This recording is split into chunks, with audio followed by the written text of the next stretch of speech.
롯은 선택을 하는 거예요. 어디로 갈 것인가. 우리는 인생에 수많은 선택을 하게 됩니다.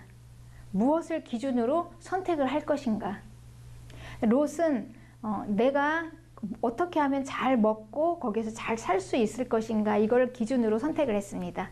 어디가 좋을까 보니 이게 소돔 지역이, 그쪽이 참 물도 많고 굉장히 좋아 보였어요. 그 땅이. 성경에는 여호와의 동산 같고 애굽 땅 같다, 이렇게 기록되어 있습니다. 롯의 눈으로 보기에요. 롯의 눈에 보기에 소돔이 여호와의 동산 같기도 하고 애굽 땅 같기도 합니다. 그런데 이 여호와의 동산과 애굽 땅은 같을 수 있을까요? 동일시될 수가 없습니다. 여호와의 동산과 애굽 땅은 극과 극입니다. 이 하나님 나라와 세상은 전혀 다른 곳입니다. 이 세상 문화가 발달되고 풍족한 것이 이 하나님의 축복과 동일시될 수는 없습니다. 그러니 이 여호와의 동산과 애굽은 동일시가 될 수가 없는 것이죠. 이게 바로 우리가 선택할 때 오류를 범하는 이유입니다. 세상에서 잘 살고 성공하고 잘 되는 것이 바로 이 하나님의 축복이다라고 연결지어서 생각하기 때문에 이제 풀리지 않는 문제들이 많이 있는 것입니다. 그러나 우리에게는요, 이 보이는 것 이외에 또 보이지 않는 것을 볼 수 있는 눈이 있어야 합니다. 그게 바로 땅입니다. 하나님께서 주시겠다는 땅. 이제 롯은 자기 눈에 보기에 좋은 곳으로 찾아서 이제 떠났습니다. 그리고 롯이 떠난 다음에 하나님이 아브라함에게 말씀하십니다. 다시 말씀하십니다. 땅을 주시겠다. 이렇게 확실하게 말씀하세요. 땅. 근데 무슨 땅을 주셨을까요? 하나님께서 주신다고 하니까 적어도 소돔보다는 더 번성한 땅이어야 되지 않겠습니까? 이게 이제 우리의 생각입니다. 마치 여호와의 동산 같은, 애굽 같은, 그걸 기대하겠죠. 이 땅을 주시겠다는 약속을 받고 이제 아브라함이 어디에 거주하는지를 보겠습니다. 아브라함은요, 가나안의 광야에 있는 장막에 거주했습니다. 거기서 살았습니다. 하나님께서 땅을 주시겠다고 했는데 거기서 산 것입니다. 그럼 롯은 어디에 살았을까요? 롯은 소돔의 그 땅으로 가서 성읍을 찾아서 아주 안정된 곳에 대저택을 짓고 거주했습니다. 자기 눈에 좋은 곳을 선택해서 안정되게 산 것이죠. 그러면 이게 무엇입니까? 하나님께서는 분명히 하나님께서 땅을 주시겠다 이렇게 약속하셨는데 왜 아브라함은 광야의 장막에 거주하고 롯은 안정된 성읍에, 그 집에 거주했을까요? 아브라함이 받은 땅이 무엇인지를 알아야지 이 난제가 풀어집니다. 사도행전 7장 5절에는 그러나 여기서 발붙일 만한 땅도 유업으로 주지 아니하시고 다만 이 땅을 아직 자식도 없는 그와 그의 후손에게 소유로 주신다고 약속하셨으며, 그러니 아브라함에게 하나님께서 땅을 주시겠다라고 한 것은요, 실제로 받은 게 아니라 약속을 받은 것이랍니다. 자식도 없는 아브라함에게 너와 너의 후손에게 주시겠다. 그러니 이게 뭡니까? 아직 나타나지 않은 것, 보이지도 않는 것, 없는 것, 내 손에 쥐어지지 않는 것, 이것을 하나님께서 비전으로 주시고 또 약속까지 하신 것입니다. 그러나 이것은 반드시 받을 것입니다. 그러니 비전과 믿음이 없으면 이 하나님의 약속이 실제화될 수가 없는 것이죠. 그러면 하나님께서 주시겠다는 그 땅이 무엇인지 그 실제를 우리는 반드시 알아야만 합니다. 하나님께서는 히브리서 11장 10절에 이는 그가 하나님이 계획하시고 지으실 터가 있는 성을 바랐음이라. 그러니까 하나님께서 주시겠다는 그 땅은요, 실제로 아브라함이 사는 동안에 받아서 거기에다가 집을 짓고 저택을 짓고 안정적으로 거주하면서 붙박이로 거기서 그냥 편안히 살 수 있는 땅을 이 땅에서 받은 게 아니고요. 히브리서의 말씀처럼 하나님이 직접 설계하시고 건축하신 성입니다. 여기가 영원한 도성이에요. 하나님의 나라. 하나님이 우리에게 주시겠다는 바로 그 땅의 실제입니다. 이곳이 천국입니다. 우리는 이 땅에서는 그냥 이미 보증금만 내고 보증금만 받고 그냥 잠깐 천국을 맛보면서 살고 있습니다. 그러나 완전히 그냥 잔금을 치르고 내 땅이다 해서 그냥 우리가 영원히 거주할 수 있는 곳은 사실 여기가 아닙니다. 이 세상이 아니라 영원한 천국입니다. 그래서 우리는 진짜 내 땅은 영원한 천국, 하나님께서 직접 설계하셨어요. 그리고 하나님께서 직접 지으셨어요. 예. 그런데 실제적으로 바로 내 손에 있는 건 아니에요. 아직 오진 않았어요. 그렇지만 반드시 받게 되는 것이죠. 그러니 비전과 믿음으로 실제화할 수 있는 그 땅, 그곳으로 하나님께서 우리를 부르실 텐데 우리는 언제든지 부르시면은 그냥 다 내려놓고 그쪽으로 이사를 가야 합니다. 그렇습니다. 그래서 이 땅에서는 장막 같은 곳, 그런 곳에서 살았던 게 아브라함의 라이프 스타일이었습니다. 그러나 롯의 거주지는요, 그렇지 않았어요. 성읍에서 집을 사고 견고하게 짓고 다시 또 리모델링을 하고 꾸미고 또 인테리어를 하고, 그래서 그냥 마치 평생 그냥 뭐 영원히 거기서 살 것처럼 붙박이로 안정되게 살았습니다. 그곳이 소돔이었습니다. 그러니까 아브라함의 장막은요, 그냥 말 그대로 장막이에요. 언제든지 말씀만 하시면 그냥 짐 싸서 옮겨갈 수 있는 곳. 그러니까 이런 데가 죽을 때는 편하겠죠. 얼마나 편하겠어요. 그런데 영원히 거기다 그냥 붙박이로 리모델링까지, 인테리어까지 그냥 거하게 해놨으면 쉽게 버리고 가기가, 짐 싸서 가기가 힘들겠죠. 그러나 우리는요, 그냥 이미 지금 보증금을 지금 내고 잠깐 여기서 있을 뿐이지요. 정말 완전한 잔금을 치르고 마지막 영원히 살 수 있는 그곳은 바로 저곳, 영원한 하나님의 나라, 그 도성입니다. 여러분, 그것이라는 것을 우리가 잊지 맙시다. 그래서 우리는 언젠가는요, 이사를 한번 가야 돼요. 이 땅에서. 누구든지 예외가 없어요. 한 번은 짐을 싸서 가야 돼요. 그러니 이 장막이 얼마나 편하겠습니까? 그래서 우리는 죽어서 이 땅에서 떠날 때 모든 것을 다 내려놓고 가는 것입니다. 한 번은 누구나 다 경험하는 것. 그래서 우리가 살면서 이런 것을 잠깐 맛볼 때가 있잖아요. 내려놓는 연습, 다 놓고 가는 연습. 돈도 그렇습니다. 우리가 시간이 지나면 건강도 그렇습니다. 그리고 젊음도 그렇습니다. 우리의 인생, 나이, 자식도. 실은 다 떠나가는 중이에요, 지금. 하나씩 하나씩 떠나가는데 그것을 자꾸 붙잡으려니까 고통스러운 것이죠. 붙잡혀줄 수가 없는 것입니다. 그냥 하나씩 떠나보내는 연습, 이거를 잘 하면 돼요. 잘 버리고 그냥 잘 내어놓고, 그리고 이제 우리는 이사갈 준비를 항상 하고 사는 것입니다. 장막에서. 그래서 우리가 이것을 바로 잃어버리는 것이냐 아니면 그냥 내려놓는 것이냐, 이 차이점이죠. 우리 아브라함의 자손들은요, 이 땅에서 영원한 성을 쌓는 게 아닙니다. 하나님께서 땅을 주시겠다, 땅을 주시겠다 그러면서 부르셨습니다. 그 땅이 과연 무엇이냐? 이게 하늘의 도성을 바라는 것입니다.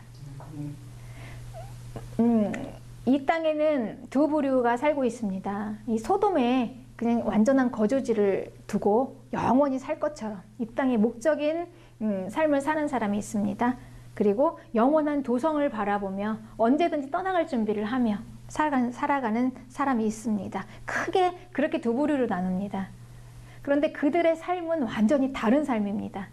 이 땅에서 그냥 이 땅이 목적으로 사는 삶은요, 그냥 여기가 전부이니까 여기에 목숨을 걸고 다 모든 걸 다 올인해야 되고, 하나라도 떠나가면은 그거 빼앗기는 거고 잃어버리는 것이기 때문에 굉장히 상실감이 큽니다. 그러나 우리는 영원한 도성을 바라보는 그런 삶을 사는 사람들은요, 그냥 하나도 뭐 괜찮아요. 그냥 전혀 요동하지 않습니다. 물론 뭐 있던 것이 없어지면 그냥 좀 공허한 건 있겠죠. 텅 비는 건 있겠지만 그렇게 우리가 뭐 그걸로 좌절할 정도로 자 죽을 것처럼 그렇지는 않습니다. 그래서 이 세상이 목적인가 아니면 천국을 바라는가, 이것이 여러분, 이게 심판의 기준이 된다는 것을 아십니까? 오늘의 말씀이 바로 소돔입니다. 소돔이 심판의 기준이 되는 거예요. 이 소돔을 설명한 한 구절이 있습니다. 13절, 소돔 사람은 악하여 여호와 앞에 큰 죄인이었더라. 소돔 사람은 하나님 앞에서 악했다. 그래서 죄인이었다. 이게 소돔을 설명하는 한 구절입니다. 그러니 하나님 앞에서 악하면 아무리 좋은 것이라도 안 된다는 것입니다. 하나님이니까요. 그러니 아무리 세상 성공과 형통과 좋은 것들이 보장되어 있어도요, 그것이 하나님 앞에서 악이면 그건 안 된다는 거예요. 우리는 그걸 취하면 안 된다는 거예요. 그러나 조금 손해보고 좀 부족하고 뭔가 좀 양이 차지 않아도 그게 하나님 앞에서 선이면 우리는 그리로 가야 한다는 것입니다. 그게 중요합니다. 하나님 앞에서 우리는 그렇게 분별하는 것입니다. 그리고 그렇게 선택하는 것입니다. 이게 바로 선택의 가장 중요한 조건입니다. 눈으로 보기에 소돔의 번영만 보이고 그리고 악은 안 보이고, 롯에게는 그랬기 때문에 이 롯의 코드는 소돔의 코드였습니다. 롯 안에는 무엇이 들어있었나? 바로 소돔의 코드가 들어있었던 것입니다. 내 안에 무엇이 들어있는지, 세상 욕심인지 아니면 세상인지 아니면 하나님인지, 하나님의 영원한 나라, 영원한 도성인지, 우리 안에 들어있는 그대로 우리는 따라가는 것입니다. 그래서 코드가 맞는 것끼리 만나는 거예요. 그러면 소돔의 악은 무엇이길래 하나님 앞에서 악했다 이렇게 기록되어 있을까요? 우리는 소돔의 악이 무엇인지를 알아야 합니다. 소돔의 악은요, 하나님께 심판받을 악이었으며 그리고 멸망당할 악이었습니다. 소돔의 그 라이프 스타일을 보면은 그냥 소돔은요, 이 하나님의 나라가 없어요. 저 하늘의 도성, 비전이 없습니다. 그냥 보이는 대로 이 땅이 전부인 삶을 살아가는 그것 자체가 악이었다는 것입니다. 에스겔서 16장 49절에 내 아우 소돔의 죄악은 이러하니 그와 그의 딸들에게 교만함과 음식물의 풍족함과 태평함이 있으며 또 그가 가난하고 궁핍한 자를 도와주지 아니하며 거만하며 가증한 일을 내 앞에서 행함이라. 그러므로 내가 보고 곧 그들을 없이 하였느니라. 그러니 이 소돔의 악의 시작은 어디서부터 시작되냐면요, 그러니까 하나님을 모르는 거예요. 일단 보이지 않는 그 하나님의 도성, 그건 무시하는 것입니다. 그리고 이 땅의 것만 보이다 보니 이제 뭘 추구하겠습니까? 풍요죠. 그러니 이 소돔의 악의 시작은 풍요로부터 시작이 됩니다. 넘치는 거, 그냥 풍족해요. 차고 넘치니까, 이 물질이 번성하니까 내가 원하는 모든 삶을 살 수 있죠. 그래서 이 풍요에서 교만이 이어집니다. 나보다 못하는 가난한 자들을 무시하고, 그리고 나 하다 보니 안 보이는 거예요. 그 어려운 사람들이.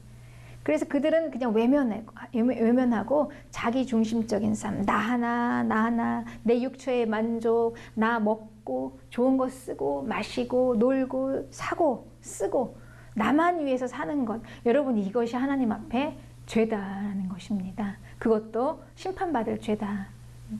왜냐하면 이 풍요에서요, 뭐가 나오냐면요, 정욕과 타락이 나와요. 나만 생각하다 보니 이 육체의 가장 그 극치, 쾌락이 어디까지 갈까요? 이제 동성연애까지 가는 것입니다. 이 죄악의 극치죠. 그래서 이 정욕의 극치, 이거는 하나님의 창조 질서를 무시하는 행위. 하나님은 없습니다. 그리고 이제 이 죄를 방치하니까 이제 마음이 무디어져요. 강팍한 마음이 되는 것입니다. 마치 돌과 같이 반응이 없습니다. 이게 바로 죽음입니다.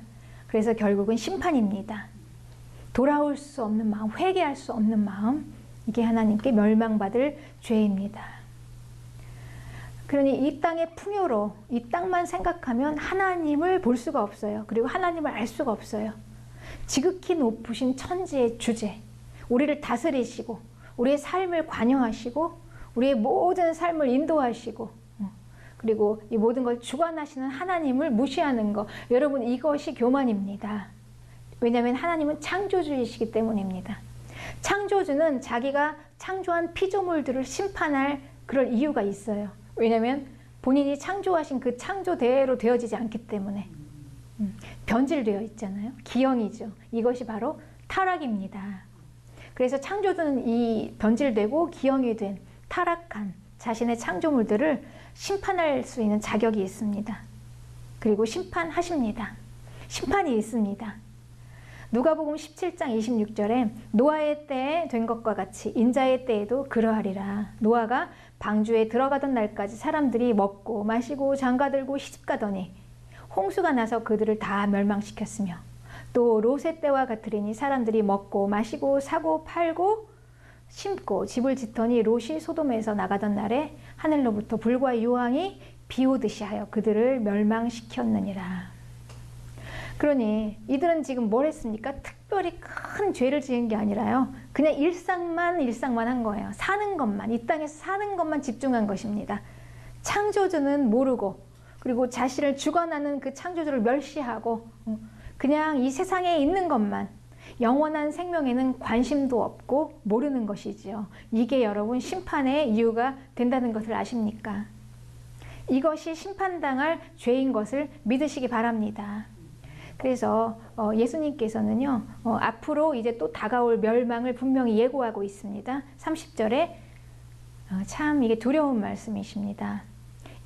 인자가 나타나는 날에도 이러하리라. 이렇게 소돔과 그리고 노아의 때를 설명하시면서 마지막에 이렇게 마무리를 하십니다. 이제 인자가 나타나는 때에도 이러하라는 거예요. 그러니까 많은 사람들은요, 그 영원한 생명에도 관심이 없고 창조주, 자기를 주관하고 계시는 이 온 세상을 주관하시는 심판자에도 관심이 없습니다. 영원한 나라도 알지 못합니다. 그리고 그냥 먹고 사느라고 정신없어요. 그냥 먹고 장가가고 시집가고 오늘 하루 살아내고 그러는 사이에 이제 하나님의 멸망이 그때하고 똑같이 온다라고 분명히 하나님께서는 우리에게 예고를 해주시고 계십니다. 그러니 이것을 준비하고 예비하는 자가 복되지 않겠습니까? 예배의 자리를 우리는 가차없이 버리는 수많은 변명들이 있습니다. 그런데 그 변명들을 들어보면요, 하나도 중요하지 않은 것이에요. 별로 중요하지 않은 것, 그것 때문에 가장 중요한 예배의 자리를 버립니다. 왜냐하면 일상이 더 우선이기 때문에, 하루하루 살아가는 것이 더 우선이기 때문에, 소돔의 성읍에 롯의 견고한 저택이 더 중요하기 때문에 계속해서 예수님께서는 경고했지만 그래도 들리지 않는 것이죠. 전도서 12장 1절에는 너는 청년의 때에 너의 창조주를 기억하라. 곧 곤고한 날이 이르기 전에 나는 아무나기 없다고 할 해들이 가깝기 전에. 그래서 우리는 빨리 창조주를 기억하고 그 창조주 하나님, 주관하시는 자, 심판자, 그분을 우리가 느끼고 그걸 준비하고 의식하는 게 너무 중요합니다. 하루라도 빨리. 청년의 때에 이 창조주를 기억하고 사는 것과 모르고 사는 것은 너무 다르겠죠. 지금도 마찬가지입니다. 우리는 이 심판자, 창조주, 주관자를 멸시하고 살아가는 것과 그분을 인정하며 살아가는 것은요, 하늘과 땅의 차이입니다. 그러나 이 심판자는요, 지금 다 침묵하시고 지켜보시고 다 보시고 계시지만 언젠가는 분명히 이 자기가 창조한 이 창조 피조물들을 창조된 대로 되어지지 않은 창조의 질서가 어긋나서 변질되고 기형된 이런 것들을 다 골라낸 날이 있을 것이라는 것입니다. 다 추려내십니다. 골라내시고 추려내시는데 이제 하나님께서 창조하신 애초에 창조되어진 그대로 그것만 살아남게 되는데 그게 바로 우리에게는 심판이라는 것입니다. 그러니 심판은 분명히 있는 것이지요. 그럼 누가 심판을 당하겠습니까? 천사라도 범죄하면 용서하지 아니하시고 하나님께서는 지옥에 가두셨어요. 노아와 7 식구들만 제외하고 모든 인류를 다 홍수로 멸망시키셨습니다. 그리고 소돔과 고모라를 멸망시키로 작정하셨어요. 왜냐하면 우리 후대의 본을 삼으시려고 철저하십니다. 네. 그래서 우리 그리스도인은요, 바로 이 세상에서 나오는 자들입니다. 하나님이 그곳에서 빼내신 자들입니다. 그러니 우리가 이제 앞으로 어떻게 하루라도 빨리 이 창조주를 우리가 인식하면서 살아가야 하는 것인가, 그것이 이미 이제 정해져 있는 것이죠. 우리는 어떻게 선택하며 어떻게 살아가야 할 것인가. 요한복음 17장 15절에 내가 비옵는 것은 그들을 세상에서 데려가기 위한 것이 아니요 다만 악에 빠지지 않게 보존하시기를 위함이니이다. 예수님께서는 우리가 이 세상에 빠져서 악에 빠지지 않기를 도우십니다. 이 세상에 빠진다는 것과 악에 빠지는 것을 지금 동일시하고 있습니다. 우리는 그래서 이 세상 가치관 따라가면 안 됩니다. 많은 다수들은요, 대부분 그냥 여기에다 집을 짓고 살아요. 이게 전부인 것처럼. 그게 다수입니다. 그러나 그 가운데 정말 하나님의 큰 은혜로 거기서 빼낸 아주 소수들은요, 영원한 도성을 바라보고 살고 있습니다. 그게 진리입니다. 그래서 우리는 그 창조주, 우리의 주관자, 그분의 말씀 따라서, 진리 따라서 가야지만이 그게 사는 길입니다. 세상 따라가면 안 됩니다. 그리스도인은 세상에서 빼낸 자들은요, 악에 빠지지 않는 특별한 삶의 방법이 있습니다. 그것을 가르치고 그것을 배우는 것입니다. 하나님의 말씀이 그걸 가르치고 인도하시고 우리를 가르치고 있습니다. 그래서 그 말씀 따라가는 것, 이 세상 따라가지 않는 것, 이것이 우리가 이 세상에서 살 수 있는, 살면서 행할 수 있는 가장 큰 가치인 것을 여러분 믿으시기 바랍니다. 하나님의 보호는요, 먼저 나의 영혼을 살리는 것입니다. 나의 영혼. 네. 영혼을 살리고 천국으로 인도함을 받는 삶입니다. 그게 가장 중요합니다. 우리가 그거 잃으면 안 됩니다. 아무리 이 땅에서 가치가 있고 좋은 것이라도요, 영원한 도성, 영원한, 우리가 그냥 마지막 잔금 치르고 정말 내 집이 있는 그곳으로 가지 못하면 여러분, 우리는 그 다 끝나는 거예요. 아무 소용이 없는 것입니다. 헛되고 헛된 것이 이 세상의 삶입니다. 왜냐하면 우리는 그걸 다 놓고 우리 본향으로 가야 되기 때문입니다. 정말 우리가 있어야 할 그곳, 본향. 우리는 그걸 잊지 않고 살아가는 것입니다. 내가 지금 주님을 붙잡고 있습니까? 영원한 생명을 목적으로 보고 살고 있습니까? 그렇다면 여러분, 그것이 최고의 축복이며 또한 그것이 우리가 이 땅에서 사는 최고의 성공인 것을 믿으시기를 바랍니다.